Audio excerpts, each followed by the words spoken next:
आज की हमारी युवा पीढ़ी बहुत ही कम जानती है हरि सिंह नलवा के बारे में, लेकिन उनको पता होना चाहिए। एंड जो सिद्धू मूसेवाला है, बहुत ही प्राउड की बात है कि उन्होंने ये गाना निकाला जो कि हरि सिंह नलवा के बारे में जानकारी सामने लेकर आया, क्योंकि बहुत सारी युवा पीढ़ी जो है उनके बारे में भूल चुकी थी और जिनको आज तक पता भी नहीं है। कुछ ऐसे भी लोग हैं इस धरती पर।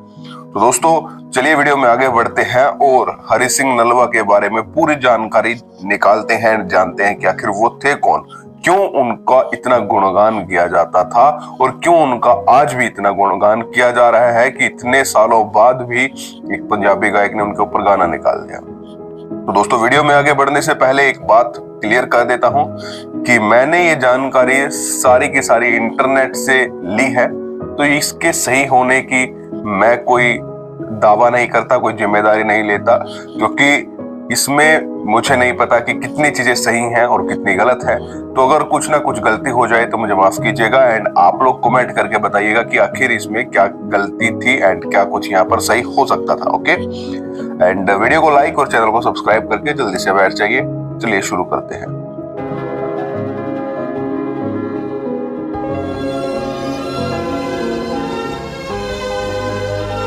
हरि सिंह नलवा ने कश्मीर पर विजय प्राप्त कर अपना लोहा मनवाया था। यही नहीं, हरि सिंह ने काबुल पर भी सेना चढ़ाकर जीत दर्ज की। खैबर दर्रे से होने वाले हमलों से देश को मुक्त करवाया। इतिहास में पहली बार हुआ था कि पेशावरी पश्तून पंजाबियों द्वारा शासित थे। हरि सिंह नलवा कश्मीर, पेशावर और हाजरा के प्रशासक यानी कि गवर्नर थे। सिख साम्राज्य की तरफ से उन्होंने एक मुद्रालय स्थापित किया था ताकि कश्मीर और पेशावर में राजस्व इकट्ठा किया जा सके। महाराजा रणजीत सिंह के निर्देश के अनुसार हरि सिंह नलवा ने सिख साम्राज्य की भौगोलिक सीमाओं को पंजाब से लेकर काबुल बादशाहत के बीचों बीच तक विस्तार किया था।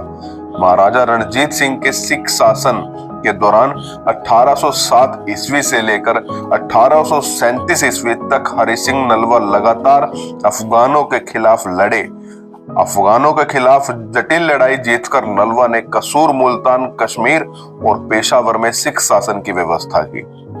सर हेनरी ग्रिफिन ने हरि सिंह को खालसा जी का चैंपियन कहा है। ब्रिटिश शासकों ने हरि सिंह नलवा की तुलना नेपोलियन से भी की है। इन्हें शेर पंजाब भी कहा जाता है। क्या अभी भी ये किसी परिचय के मोहताज हैं? जी नहीं, बिल्कुल भी नहीं। तो चलिए अब बात करते हैं इनके जीवन के बारे में एंड जरा शुरू से जानते हैं। तो जीवन के बारे में बात करें तो हरि सिंह नलवा का जन्म 1791 में 28 अप्रैल को एक उप्पल सिख परिवार में पंजाब के गुजरावाला गांव में हुआ था। और ये जो गुजरावाला गांव है पंजाब जो है वो इस टाइम पे पाकिस्तान के साइड में आता है। इसकी खबरें हैं।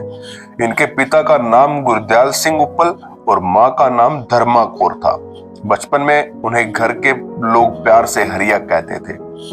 7 वर्ष की आयु में इनके पिता का देहांत हो गया था और 1805 के वसंतोत्सव पर एक प्रतिभा खोज प्रतियोगिता में जिसे महाराजा रणजीत सिंह ने आयोजित किया था, हरि सिंह नलवा ने उसमें भाला चलाने, तीर चलाने तथा अन्य प्रतियोगिताओं में अपने अद्भुत प्रतिभा का परिचय दिया। इससे प्रभावित होकर महाराजा रणजीत सिंह ने उन्हें अपने सेना में भर्ती कर लिया और शीघ्र ही वे महाराजा रणजीत सिंह के विश्वास पात्र सेना नायकों में से एक बन गए थे। जंगल में बाघ का सामना। आप सब लोग इस बात के बारे में बड़े उत्सुक होंगे कि बाघ के साथ सामना कैसे किया। तो इसके बारे में मैं बताता हूं कि रणजीत सिंह एक बार जंगल में शिकार खेलने गए थे। उनके साथ कुछ सैनिक और हरि सिंह नलवा भी थे। उसी समय एक विशाल आकार के बाघ ने उन पर हमला कर दिया। हरि सिंह मुकाबले को सामने आए।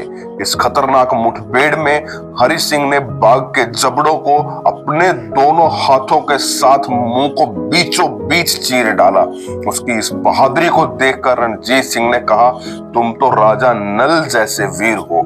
तभी से वो नलवा के नाम से प्रसिद्ध हो गए। दोस्तों, राजा नल जैसे वीर हो, ऐसा क्यों कहा गया? आखिर राजा नल कौन थे? जो इतने ज्यादा वीर थे कि उनके साथ उनका कंपेयर किया गया। इनके बारे में भी अगर आपको पूरी डिटेल के साथ वीडियो चाहिए तो राजा नल के बारे में कमेंट कर दो कि हाँ जी हमें वीडियो चाहिए। अभी बात करते हैं दोस्तों इनके युद्ध के बारे में। महाराजा रणजीत सिंह जी ने कई युद्ध लड़े हैं जिनके बारे में अगर हम बोलते जाएं तो वीडियो बहुत ही ज्यादा लंबी हो जाएगी, लेकिन जितना मेरे से होगा मैं उतना ज्यादा इसको कवर करने की कोशिश करूंगा। महाराजा रणजीत सिंह के शासनकाल में 1807 से लेकर 1837 ईस्वी तक 3 दशक तक हरि सिंह नलवा लगातार अफगानों से लोहा लेते रहे। अफगानों के खिलाफ जटिल लड़ाई जीतकर उन्होंने कसूर, मुल्तान, कश्मीर और पेशावर में सिख शासन की स्थापना की थी। काबुल बादशाहत के 3 पश्तून उत्तराधिकारी सरदार हरि सिंह नलवा के प्रतिद्वंदी थे। पहला था अहमद शाह अब्दाली का पोता जिसका नाम था शाह सूजा। दूसरा था फतेह खान, दोस्त मोहम्मद खान और उनके बेटे। तीसरा था सुल्तान मोहम्मद खान जो अफगानिस्तान के राजा जहीर शाह का पूर्वज था। 1933 से 1973 तक की ये बातें हैं। बात करते हैं अहमद शाह अब्दाली के पश्चात। तैमूर लंग के काल में अफगानिस्तान विस्तृत तथा अखंडित था।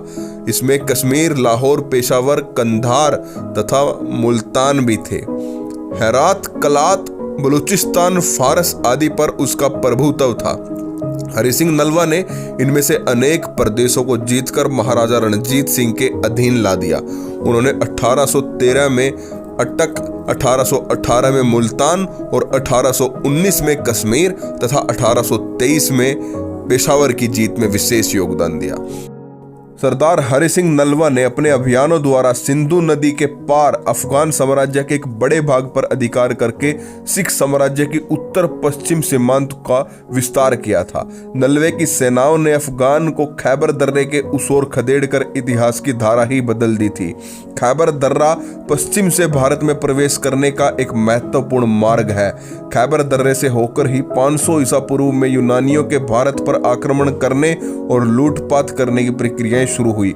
इसी दर्रे से होकर यूनानी, हुण, शक, अरब, तुर्क, पठान और मुगल लगभग 1000 वर्ष तक भारत पर आक्रमण करते रहे थे। तैमूर, लंग, बाबर और नादिर शाह की सेनाओं के हाथों भारत बहुत पीड़ित हुआ था। हरि सिंह नलवा ने खैबर दर्रे का मार्ग बंद करके इस ऐतिहासिक अपमानजनक प्रक्रिया का पूर्ण रूप से अंत कर दिया। हरि सिंह ने अफगानों को पछाड़कर इन सभी लड़ाइयों में और ये इन सनों में हुई थी विजय हासिल की थी। इनमें भाग लिया था इन लड़ाइयों में। ये सब इस प्रकार है, आप स्क्रीन पर देख सकते हो। अगर आपको ज्यादा डिटेल में देखनी है ये सब तो आप वीडियो को रोक कर देख सकते हो। हरि सिंह नलवा कश्मीर और पेशावर के गवर्नर बनाए गए। कश्मीर में उन्होंने एक नया सिक्का ढाला जो हरि सिंगी के नाम से जाना गया। यह सिक्का आज भी संग्रहालयों में प्रदर्शित है, यानी कि इसको म्यूजियम में रखा गया है। मुल्तान विजय में हरि सिंह नलवा की प्रमुख भूमिका रही। महाराजा रणजीत सिंह के आह्वान पर वे आत्म बलिदानी दस्ते में सबसे आगे रहे। इस संघर्ष में उनके कई साथी घायल हुए, परंतु मुल्तान का दुर्ग महाराजा रणजीत सिंह के हाथों में आ गया। महाराजा रणजीत सिंह को पेशावर जीतने के लिए कई प्रयत्न करने पड़े। पेशावर पर अफगानिस्तान के शासक के भाई सुल्तान मोहम्मद का राज्य था। यहाँ युद्ध में हरि सिंह नलवा ने सेना का नेतृत्व किया। हरि सिंह नलवा से यहाँ का शासक इतना भयभीत हुआ कि वह पेशावर छोड़कर भाग गया। अगले 10 वर्षों तक हरि सिंह के नेतृत्व में पेशावर पर महाराजा रणजीत सिंह का आधिपत्य बना रहा, पर यदा कदा टकराव भी होते रहे। इस पर पूर्णतः विजय 6 मई 1834 को स्थापित हुई। पेशावर का प्रशासक यार मोहम्मद महाराजा रणजीत सिंह को नजराना देना कबूल कर चुका था। मोहम्मद अजीम जो कि काबुल का शासक था, उसने पेशावर के यार मोहम्मद का फिक्रा कसा कि वह एक काफिर के आगे झुक गया है। अजीम काबुल से बाहर आ गया। उसने जिहाद का नारा बुलंद किया जिसकी प्रतिध्वनि खैबर में सुनाई दी। लगभग 45,000 खटक और यूसुफ जाई कबीले के लोग सैयद अकबर शाह के नेतृत्व में इकट्ठे किए गए। यार मोहम्मद ने पेशावर छोड़ दिया और कहीं छुप गए।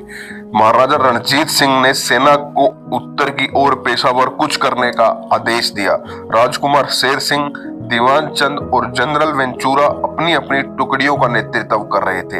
हरि सिंह नलवा, अकाली बाबा फूला सिंह, फतेह सिंह आहलूवालिया, देसा सिंह मजीठिया और अत्तर सिंह संधावालिया ने सशस्त्र दलों और घुड़सवारों का नेतृत्व किया। तोपखाने की कमान मियां घोष खान और जनरल एडलार्ड के पास थी। भारत में प्रशिक्षित सैन्य दलों के इतिहास में महाराजा रणजीत सिंह द्वारा बनाई गई गोरखा सैन्य टुकड़ी एक ऐतिहासिक घटना थी। गोरखा पहाड़ी क्षेत्रों में रहने वाले थे और पेशावर और खैबर दर्रे के इलाकों में प्रभावशाली हो सकते थे। महाराजा रणजीत सिंह ने पूर्वी यानी कि बिहारी सैनिक टुकड़ी का निर्माण भी किया।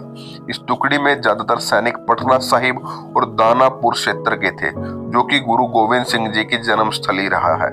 सरदार हरि सिंह नलवा की सेना शेर ए दिल रजामान सबसे आगे थी। महाराजा की सेना ने पोंटून पुल पार किया, लेकिन बर्फबारी के कारण कुछ दिन रुकना पड़ा। महाराजा रणजीत सिंह के गुप्तचरों से ज्ञात हुआ था कि दुश्मनों की संख्या जहांगीरिया किले के पास बढ़ रही थी। यानी कि दोस्तों, जब महाराजा रणजीत सिंह अपनी पूरी फौज लेकर एक पुल से, जिसका नाम पोंटून पुल था, उसको पार करके आगे बढ़े थे, तभी बर्फबारी हो गई थी और उनको वहीं पर ही रुकना पड़ गया था, क्योंकि आगे कुछ भी दिखाई नहीं दे रहा था। ऊपर से ठंड लग रही थी और बर्फबारी का तूफान काफी ज्यादा था। महाराजा रणजीत सिंह को अपने गुप्तचरों से पता लगा कि जहां पर वो जा रहे हैं वहां पर जो दुश्मन है उनके जहांगीरी किला के पास काफी ज्यादा मात्रा में इकट्ठे हो चुके हैं और इधर इनका जो तोपखाना है वो भी उन तक पहुंचने में उनको बहुत ज्यादा देर लग रही है। वो करीब 1.5 महीने बाद उन तक पहुंचेगा। तो ऐसे में उनकी जो स्थितियां थी वो उनके बिल्कुल प्रतिकूल थी, यानी कि उनके हारने के चांसेस बहुत ज्यादा थे। लेकिन आगे जानते हैं क्या हुआ। राजकुमार शेर सिंह और सरदार हरि सिंह नलवा दोनों पुल पार करके अपनी छोटी सी सेना के साथ किले पर पहुंच गए और किले पर कब्जा कर लिया। लेकिन अब उन्हें अतिरिक्त बल की आवश्यकता थी, क्योंकि उधर दुश्मन ने पुल भी नष्ट कर दिया था और दुश्मनों की संख्या भी बहुत ज्यादा थी। ऐसे में प्रातः काल में महाराजा स्वयं घोड़े पर शून्य तापमान वाली नदी के पानी में उतरे और शेष सेना भी उनके साथ ही चली। लेकिन बड़े सामान और तोपखाना इत्यादि का नुकसान हो चुका था। बंदूकों की कमी भी महसूस हो रही थी। बाबा फूला सिंह जी के मर जीवड़ों ने फौज की कमान संभाली। उन्होंने बहती नदी पार की। पीछे पीछे अन्य भी आ गए। जहांगीरिया किले के पास पठानों के साथ युद्ध हुआ। पठान यह कहते हुए सुने, तोबा खुदा खुद खालसा सुदर थात खुदा माफ करे, खुदा स्वयं खालसा हो गए हैं। सोए हुए अफगानियों पर अचानक हमले ने दुश्मन को हैरान कर दिया था। लगभग 10 से 20 हजार अफगानी मार गिराए थे। अफगानी बाग खड़े हुए वे पीर सबक की ओर चले गए। गोरखा सैनिक टुकड़ी के जनरल बलभद्र ने अफगानी सेना को बेहिचक मारा काटा और इस बात का सबूत दिया कि उन विशिष्ट परिस्थितियों में गोरखा लड़ाके कितने कारगर थे। उन्होंने जिहादियों पर कई आक्रमण किए, लेकिन अंत में घिर जाने के कारण बलभद्र शहीद हो गए। सरदार हरि सिंह नलवा, अकाली फूला सिंह और निहंगों की जमात जमकर लड़ी। जनरल वेंचुरा घायल हो गए। अकाली फूला सिंह के घोड़े को गोली लगी। वह एक हाथी पर चढ़ने की रणनीतिक भूल कर बैठे। वे ओट से बाहर आ गए थे और जिहादियों ने उन्हें गोली से छलनी कर दिया था। वे शहीद हो गए। अप्रैल 1836 जब पूरी अफगान सेना ने जमरोद पर हमला किया था, अचानक प्राणघातक घायल होने पर नलवा ने अपने नुमाइंदे महान सिंह को आदेश दिया कि जब तक सहायता के लिए नई सेना का आगमन ना हो जाए तब तक उनकी मृत्यु की घोषणा ना की जाए, जिससे कि सैनिक हतोत्साहित ना हो और वीरता से डटे रहें। हरि सिंह नलवा की उपस्थिति के डर से अफगान सेना 10 दिनों तक पीछे हटी रही। एक प्रतिष्ठित योद्धा के रूप में पठान दुश्मनों के सम्मान के भी अधिकारी बने। अर्थात पठानों ने खुद कहा कि यार वाह क्या योद्धा था, क्या ही वीर था, किस तरीके से मारा गया, अकेले आकर कैसे लड़ा। दोस्तों, ऐसा ही जोश होना चाहिए हर एक इंसान के अंदर, और ऐसा ही जोश सिद्धू मूसेवाला के गाने में भी है, जो कि उन्होंने इस इतने बहादुर योद्धा के लिए एक गाना बनाया है। कि वीरगति के बारे में एक और बात अगर बताऊं, 1837 में जब राजा रणजीत सिंह अपने बेटे की शादी में व्यस्त थे, तब सरदार हरि सिंह नलवा उत्तर पश्चिम सीमा की रक्षा कर रहे थे। ऐसा कहा जाता है कि नलवा ने राजा रणजीत सिंह से जमरोद के किले की ओर बड़ी सेना भेजने की मांग की थी, लेकिन 1 महीने तक मदद के लिए कोई भी सेना नहीं पहुंची। सरदार हरि सिंह अपने मुट्ठी भर सैनिकों के साथ वीरतापूर्वक लड़ते हुए वीरगति को प्राप्त हो गए। 1892 में पेशावर के एक हिंदू बाबू गज्जू मल कपूर ने उनकी स्मृति में किले के अंदर एक स्मारक बनवाया था, जो कि पेशावर में बनवाई गई। एक हिंदू था कोई जिसका नाम बाबू गज्जू मल कपूर था। कुछ विद्वानों का मानना है कि राजा हरि सिंह नलवा की वीरता को, उनके अदम्य साहस को पुरस्कृत करते हुए भारत के राष्ट्रीय ध्वज तिरंगा की तीसरी पट्टी को हरा रंग दिया गया है। यानी कि तिरंगा अपना जो है उसका हरा रंग जो है वो सरदार हरि सिंह नलवा की ही वीरता के लिए उनके सम्मान में बनाया गया है हरा रंग। ढूंढ कर एक एक चीज उठाकर अच्छे से जोड़कर आप लोगों के सामने पेश करने की कोशिश की है। उम्मीद है कि आप लोगों को ये कोशिश पसंद आएगी।